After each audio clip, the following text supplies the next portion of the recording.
Hello and welcome back to my channel. मेरा नाम कनिष्का है और हम एमएससी 101 या 001 का यूनिट्स कर रहे हैं। तो आज के लेसन में हम यूनिट करने वाले हैं 11, जिसका नाम है जर्नल इक्विलिब्रियम, जो अप्रोच करता है pure exchange model.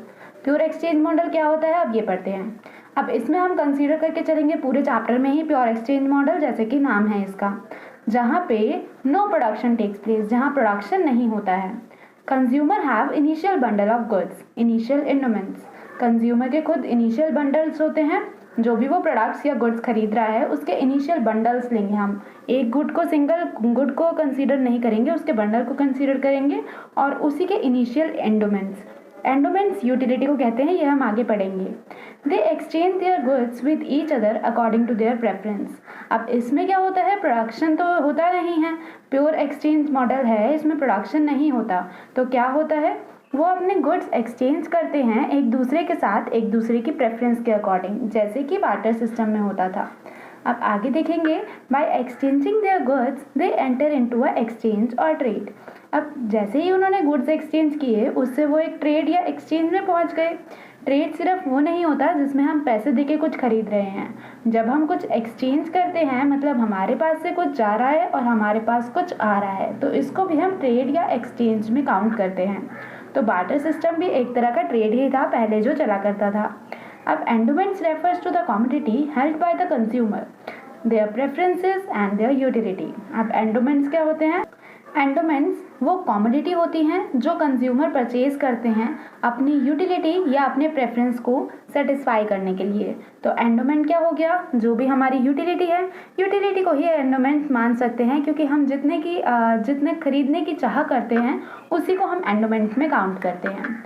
Next, endowments is present by utility function. Endowment को रिप्रेजेंट कर रहा है यूटिलिटी फंक्शन। तो यू आई हमने ले लिया है, U I is equals to U I bracket में xi1, xi2, xi3 और dot dot dot up to so on sik तक। तो यहाँ पे यूटिलिटी फंक्शन को हम लिख सकते हैं U I is equals to U I X I. अब एक्स आई से रिलेशन क्या है, अब हम आई हटा के इधर से यू एक्स भी लिख सकते हैं सिंपली। अब आई का रिलेशन इसमें क्या है, आई इसमें क्यों आया, क्योंकि आई इंडिविजुअल का कंज्यूमर बंडल दिखा रहा है। अगर हम सिंपल यू एक्स लिखते हैं तो ये एक कमोडिटी को भी रिप्रेजेंट करता है और बहुत सारी कमोडिटी को भी रिप्रेजेंट कर सकता है। तो हमने बहुत सारी कमोडिटी को, मतलब कंज्यूमर के बंडल को रिप्रेजेंट करने के लिए यहाँ पे आई को शो किया है। तो आई क्या होगा, इंडिविजुअल कंज्यूमर बंडल।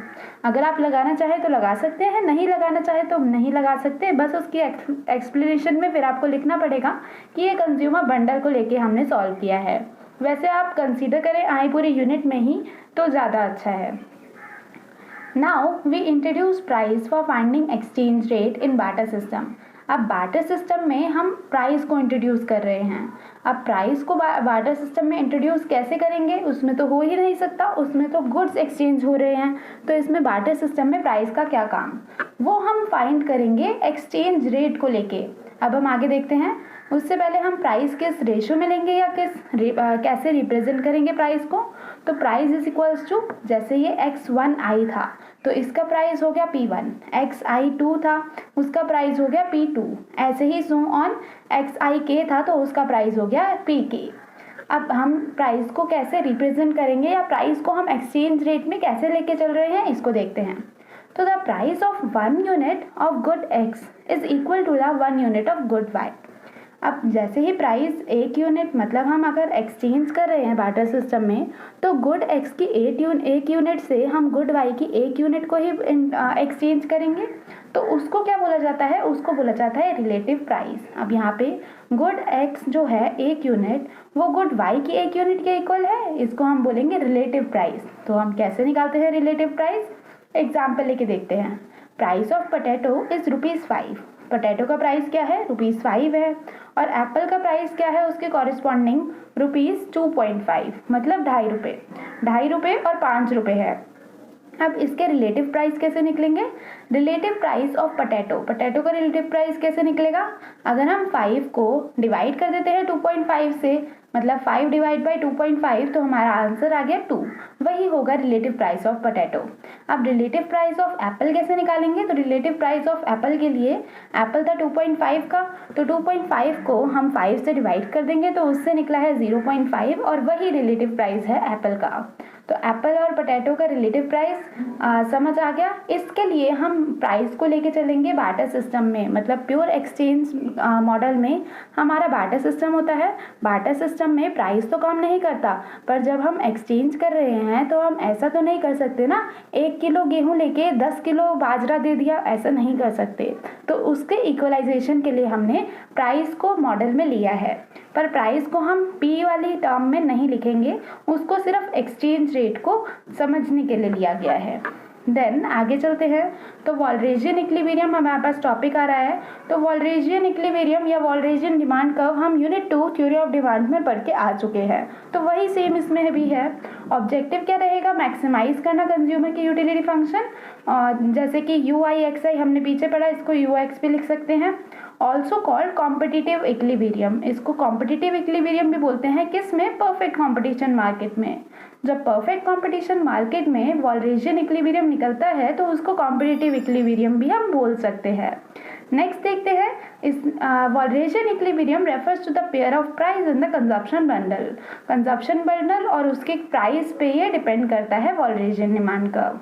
तो वॉलरेजियन डिमांड कर्व या वॉलरेजियन इक्विलिब्रियम समझने के लिए आप थ्योरी ऑफ डिमांड मतलब यूनिट 2 भी देख सकते हैं। देन हम आगे चलेंगे। आगे हमने एक एग्जाम्पल लिया है जिसमें हम सपोज कर रहे हैं यहाँ हमारे दो कंज्यूमर हो गए ए और बी, दो गुड्स हो गए एफ और एस। एफ लिखा है फूड के लिए, एस लिखा है शेल्टर के लिए। इनिशियल इंडोमेंट्स जो होते हैं वो हमेशा डब्ल्यू से रिप्रेजेंट करते हैं। तो इंडोमेंट्स पहले कंज्यूमर ए का लिखा, फिर कंज्यूमर बी का लिखा। मतलब ए का इंडोमेंट क्या हुआ? अगर वो एफ और एस दोनों खरीद रहा है तो इसका इंडोमेंट हो गया डब्ल्यू ए एफ और डब्ल्यू ए एस। और बी अगर दोनों गुड्स खरीद रहा है तो उसका एंडोमेंट हो गया डब्ल्यू बी एफ और डब्ल्यू बी एस। हम इन दोनों को साथ में लेके क्यों चलते हैं? अगर बी है, जैसे हम आपका ही एग्जांपल लेते हैं, अगर आपके पास 10 रुपीज़ हैं और आपको दो गुड्स खरीदने हैं, उसमें से एक पेंसिल खरीदनी है और एक पेन खरीदना है, ठीक है? तो आप दोनों को इक्वल तो नहीं खरीद सकते, मतलब हमारी यूटिलिटी भी मैक्सिमम सेटिस्फाई हो जाए और हमारा सेटिस्फैक्शन भी हमें उतनी मिल जाए। तो अगर हमारे पास 10 रुपीज़ लेके चल रहे हैं हम, और अगर हमारी पेंसिल 5 रुपीज़ की है और अच्छा वाला पेन 10 रुपीज़ का है, तो हम क्या करेंगे? ये तो टोटल 15 रुपीज़ हो गए, पर हमें दोनों गुड्स लेने हैं तो हमें पेन को थोड़ा सेक्रीफाइस करना पड़ेगा और नीचे लोअर लेवल वाला लेना पड़ेगा। जैसे हम जेल पेन ले रहे थे 10 रुपीज़ का, पर अगर हम बॉल पेन लेते हैं 5 रुपीज़ का, तो पेंसिल भी 5 रुपीज़ की हो गई, बॉल पेन भी 5 रुपीज़ का होगा। हमारा एंडोमेंट पूरा हो गया और हमारे 10 रुपीज़ पूरे हो गए। तो इसलिए हम ये एंडोमेंट लेके चलते हैं ताकि बी कंज्यूमर दोनों गुड्स खरीद पाए और उसको यूटिलिटी भी सेटिस्फाई हो जाए दोनों गुड्स की। फिजिबल एलोकेशन देखते हैं एक्स की। तो एक्स की फिजिबल एलोकेशन मतलब बजट लाइन क्या रहेगी? एफ ए एस ए और एफ बी एस बी, अलग अलग गुड्स के अलग अलग कंज्यूमर के अकॉर्डिंग। प्राइजेस हम क्या लेके चल रहे हैं? फूड का प्राइस रहेगा एफ पी एफ जिसको बोलेंगे, और शेल्टर का प्राइस रहेगा पी एस बोलेंगे। अब इसके हमें बजट इक्वेशंस बनानी है। अब बजट इक्वेशंस हमें फाइंड करनी है इस एग्जांपल में। अब ये सारा आपको दिया हुआ था, बजट इक्वेशन बन जाएगी हमारी। बजट इक्वेशन ए की क्या बनी है?